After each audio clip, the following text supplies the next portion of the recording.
Welcome to the Humanizing Work Show. I'm Richard Lawrence. We just passed 200 episodes of this show, and reflecting on over 4 years of content, I'm proud of the useful ideas and advice that we've shared. If you're new to the show and you haven't checked out the back catalog, I encourage you to dig around a bit. There's almost certainly something that speaks to a challenge that you're currently experiencing.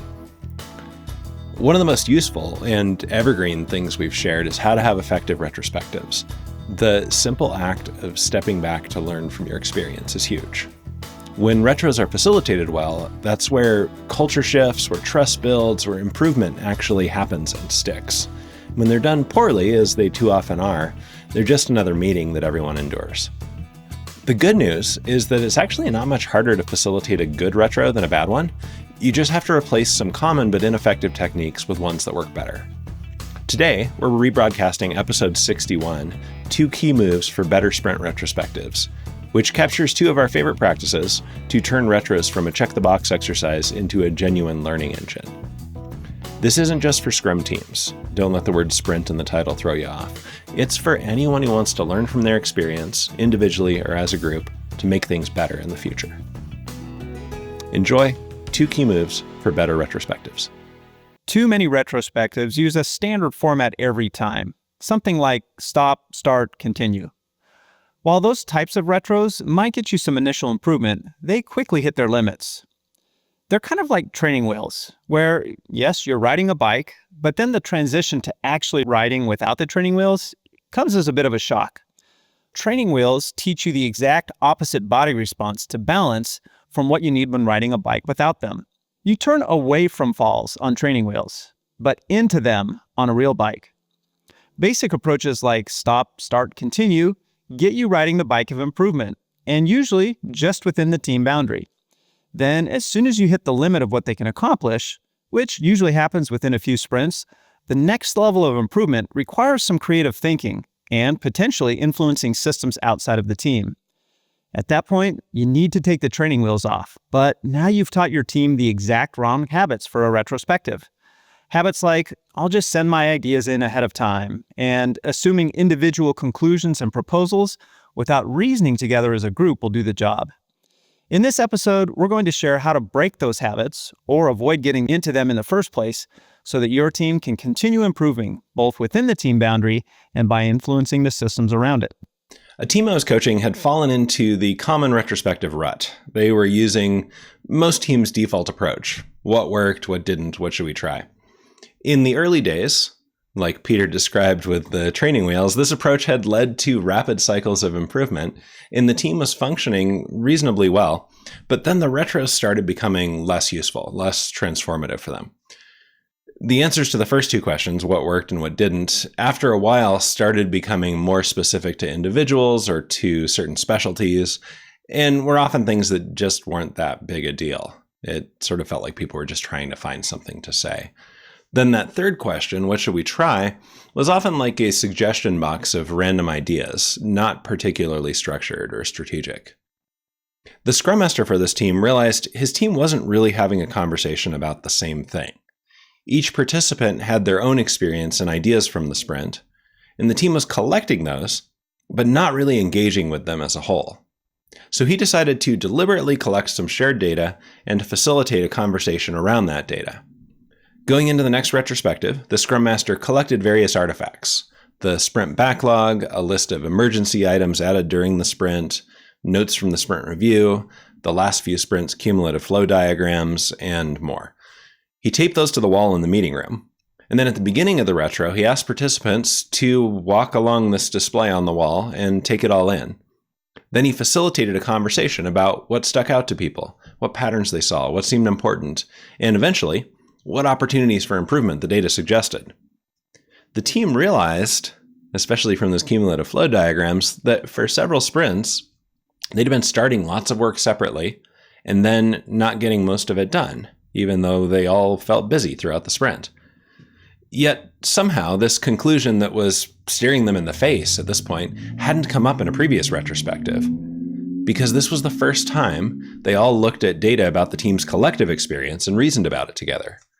From this discussion, they decided to try an experiment with a work in progress limit and made a big leap forward in their collaboration as a team. And this story points to our first tip for this episode, which is use the focus conversation approach for your retrospectives. The focus conversation approach is a 4-part structure for really any group decision-making meeting, like a retrospective. It comes from one of our favorite facilitation books, which we'll link to in the show notes, The Art of Focus Conversation by R. Brian Stanfield.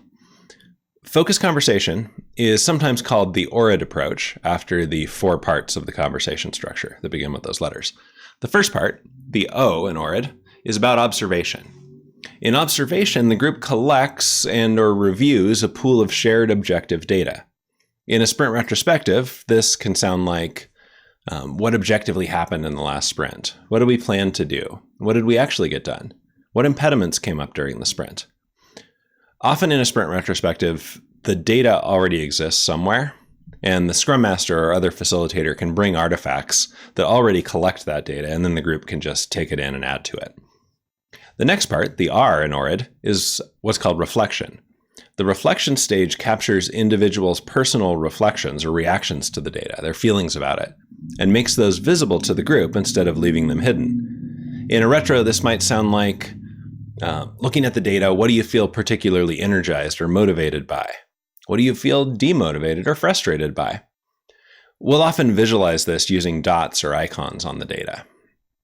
Third, we go into the I of ORID, interpretation. This is where we're looking for shared meaning in the data, trying to make sense of it together. It sounds like, what patterns do you see? What seems to contribute to our effectiveness as a team? What things seem to impede our productivity as a team? And then finally, the D in ORID, decision. This part asks, so what? What are we going to try in the next sprint? If a team does the previous 3 parts of the conversation well, observation, reflection, and interpretation, it's usually pretty clear what to work on next, so the decision part of the conversation tends to go quickly. If this part is contentious, it may be useful to back up and work towards a shared interpretation of the data before talking about next actions. My first experience of the power of good retrospectives came on my very first Scrum team, which was the team responsible for Adobe's audio products like Audition. Prior to using Scrum, our team had distinct phases of development, with different teams responsible for each phase. The first phase was product management, coming up with the feature set for the next release and capturing that in a product requirements document, or PRD. The next phase was design, where our user experience folks would start creating the user interface designs for the new features in the PRD. At around the same time, technical leaders would begin working out the architectural changes required under the hood to support the new features. Once that was all in place, then software developers, or the engineering team as we referred to them at the time, started coding up the new features. Several months later, the QA team would start testing the features written by the engineering team, accumulating a long list of bugs to be fixed.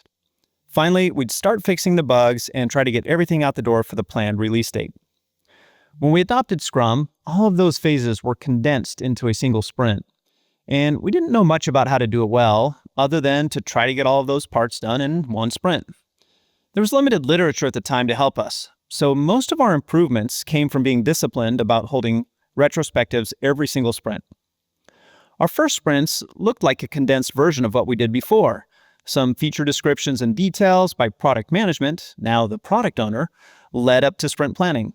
Then in the first few days of the sprint, technical leads and designers would do their part. Next, the engineering team would start coding up the features. Finally, towards the end of the sprint, the QA team would get the green light to start testing.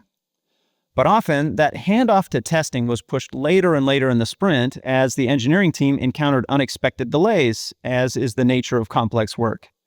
So the last few days were usually a huge time crunch for the testers trying to get their part done.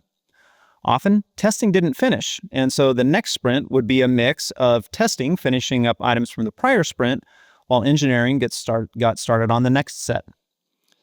The first several retrospectives tried to tackle this challenge by imposing stricter handoff deadlines, moving it earlier and earlier in the sprint, or involving the engineering team in the testing phase of the sprint, and several other things, but none of those attempts made things any better.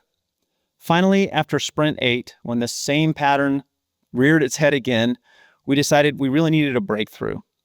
So during the retrospective, we decided we've got to try something creative to break through on this. And at some point, someone asked, hey, if every time a developer checked in any small piece of code, what if we just asked, how might we test that small change? What would happen? A developer responded, well, then QA would start writing bugs on code that wasn't all the way done yet. And we responded, well, what if we just asked the tester to only test the thing that should be working from the change? Well, maybe, the developer responded, but that's never worked before. It seems like we'd just be doing a lot of busy work before the code's really ready. Now, I was acting as the Scrum Master on that team, and I started to see how this change could really help us do Scrum well, but the hesitation on the team was palpable. I responded by suggesting that we just try that approach for one sprint to see how it goes. Then at the next retro, we would review how that worked and abandon it if the results were worse. Sprint 9, the very next sprint, felt like being on a different team. Sprint planning was less about task assignment and more about dividing the features into very thin, testable slices. Design, engineering, and QA were all working together in the early days of the sprint and then throughout the end of the sprint. And it was the first sprint we'd ever done where everything we pulled in got tested and marked done before the sprint review.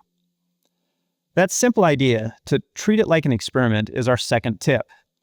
Making process changes can sometimes feel like an all-in, do-or-die change, which causes naturally everyone's defenses to kick in and push back a little bit. Treating a change like a temporary thing we'll experiment with for a limited time relieves the pressure of predicting everything that could be good or bad about a potential change. Now, sprints feel like short process experiments. That important change made a huge difference for our team. We discovered what the Agile community now knows very well. Splitting backlog items into small, what we call vertical slices, is a keystone habit of effective Agile teams. Now we know the patterns for making that work, but back then, we just experimented our way into them. Maybe your team is facing some challenge that feels intractable like our team was. Maybe other teams in the industry haven't run into it before or haven't written about what they've learned.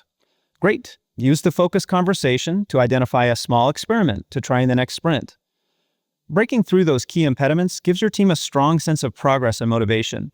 It overcomes the number one motivation killer, the sense of inertia, that nothing ever changes, at least not for the better around here.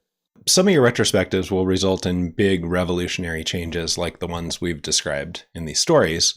Most of them won't, though. They'll just be evolutionary improvements. Right. There's a great story about Sir Dave Brailsford taking over the British cycling team in 2002 when British cycling didn't have much to celebrate. He decided to focus on 1% marginal gains to every part of the program. Those small improvements led to massive change over time, with British cycling taking 7 out of 10 gold medals in the 2008 Beijing Olympics. Holding disciplined retrospectives every sprint using the focus conversation approach and treating the next steps as experiments will help you make similar 1% improvements most of the time, which compound over time. And then occasionally when you need it, it'll unlock those big breakthroughs that'll help your team really excel. If you want to go deeper on improving your team's retrospectives, these 2 tips are just a sample from an online course we created called Facilitating Effective Retrospectives.